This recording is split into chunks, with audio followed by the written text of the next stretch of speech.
Should I go with a mortgage broker or should I go with a bank? Stay tuned to find out who.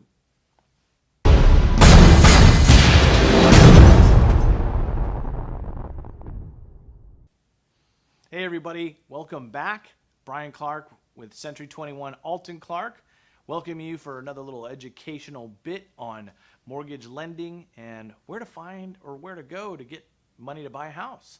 Oh, and by the way, before we get started, don't forget to hit that like and subscribe button. I greatly appreciate it as our views keep going up and up. I'll be posting new videos and you'll get updates and all that good stuff. So now, I have a lot of people that come and contact me and are interested in buying a house, yet they haven't gone and done the first step yet, so they're always looking for a little information on where they should go to potentially start their pre-approval process. Now, did you know the average buyer takes about or starts researching homes for about 6 months prior to them taking that first step to do pre-approval? And I've had some people ask me, Bryan, who's better? You know, should I go to a mortgage broker or should I go to my local bank? Well, I want to give you some information on both and how both of them really work at their core. Banks, you've probably been with the same bank for a long time. You have established rapport with them. They know your income and outgo. They've monitored your accounts. It's pretty easy to verify the information. Usually when you have to go through a pre-approval process with them, it's just submitting W-2s and everything else is sort of right at their fingertips. So that kind of makes that process a little better.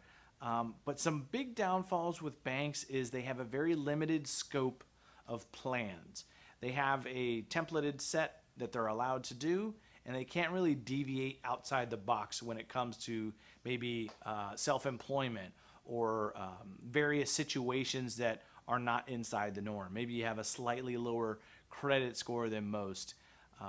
That you may run into some issues when you go to your local bank. Another thing where they have somewhat of a hiccup is when it comes to the underwriting process.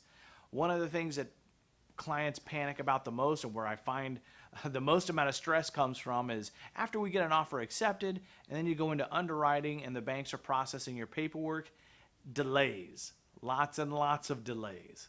And as a realtor, when we call a big national bank to say, hey guys, where is the paperwork? How much longer do we have? Nobody is really super quick to respond or answer. And that causes a lot of frustration to the buyer and, you know, to me and anyone else involved. So there's the treatment of the client is more sort of along the lines of a number. Sometimes you will be lucky and get yourself a great loan officer that works at a big bank, and it is a world of difference when you do. But I got to tell you guys, the amount of buyers I've represented, the experiences and everything like that, the norm is not so good. But sometimes you'll get some competitive rates if you got a good credit score and you fit inside the traditional box. So number two, what about mortgage brokers? What do they do? Why are they different? Well, mortgage brokers are a little different in the sense that they are an office. They don't represent one single bank usually. They have a network of lenders. And basically when they take your file on, they take your information, they farm it out to multiple different locations. And basically at the end of the day, those locations will see whether or not your file fits into some of the programs that they have. Now, some of them, 4 or 5 of them may respond back to the mortgage broker and say, yeah, we can do this person's file and these are the terms. And basically the broker gets to review all the terms and see which one will fit you best. Which one will have the best interest rate, maybe best payment, best terms, maybe the least amount of contingencies or underwriting requirements. So there's a lot more flexibility and the ability to find you a great program, especially if you're one of those sort of slightly outside of the box type clients.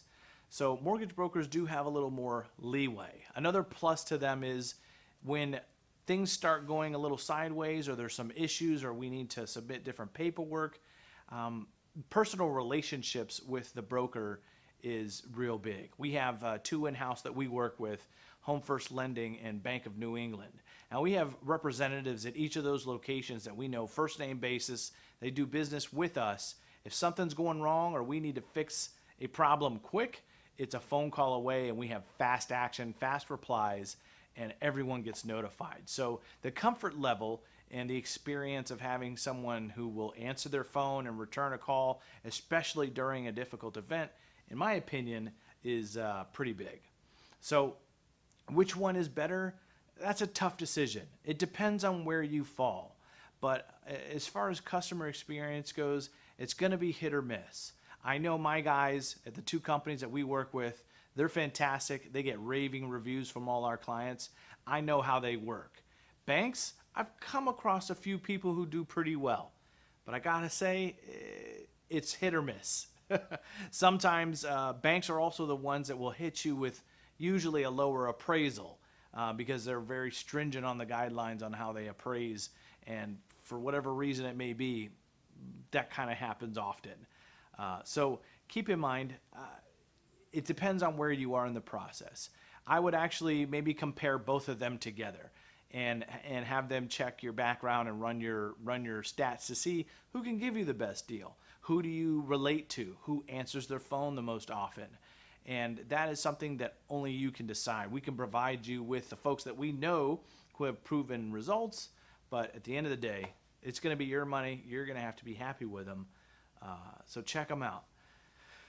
Any other questions, feel free to leave comments down below. Thank you again for stopping by. I hope this helped you out in your decision before you take that big step. And feel free to give me a call if you want some further advice. You can interview different lenders as well to see which one may work for you. But do yourself a favor. Don't just go with the first one you talk to. Interview some folks. It's a stressful process, I'll tell you that. So you want to make sure you got someone who's on your team. All right? Stay tuned until next time, and I'll see you again. Thanks for tuning in.